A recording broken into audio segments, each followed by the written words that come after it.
যেটা যে যে তাপদাহ চলছে এটা গতকালকে মোটামুটি সারা দেশেই ছিল।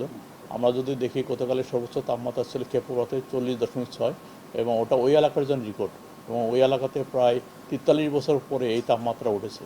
এবং তাছাড়া দেশে অন্যত্র তাপমাত্রা আপনার 36 থেকে 38-এর ভিতরে ছিল, কিছু জায়গায় 39 ছিল।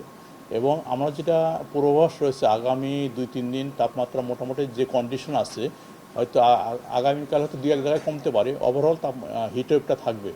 এবং এই হিটওয়েভটা দেখা যাচ্ছে যে 20 তারিখের পর থেকে তাপমাত্রা আরও বাড়ার সম্ভাবনা আছে।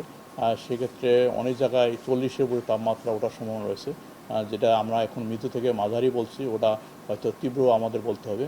তীব্র দাবদাহর সম্ভাবনা রয়েছে 20 তারিখের পরে।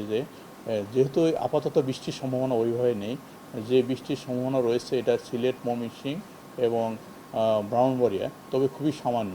তবে দেশের মেজর পার্ট কোনো বৃষ্টির সম্ভাবনা নেই। এটা আগামী 3-4 দিন ওইভাবে বৃষ্টি হবে না। যেহেতু বৃষ্টি হবে না, তাপমাত্রা ওইভাবে কমার সম্ভাবনা নেই। তবে কিছুটা মেঘলা থাকার কারণে আগামী 2-3 দিন কিছু তাপমাত্রা হয়তো কিছু জায়গায় কম থাকতে পারে। তবে যেটা হবে 20 তারিখের পর্যায়ে তাপমাত্রা আবার ওভারঅল কান্ট্রিতেও বাড়া শুরু হবে। এবং দেখা যাচ্ছে যে আপনার পুরা এপ্রিল মাসেই তাপমাত্রা তুলনামূলকভাবে বেশি থাকবে। এবং এই যে চলমান হিটওয়েভ এটা দীর্ঘায়িত হতে পারে। দেখা যাচ্ছে যে এপ্রিল মাস প্রায় 20-25, এমনকি 27-28 তারিখ পর্যন্ত এটা কন্টিনিউ করতে পারে।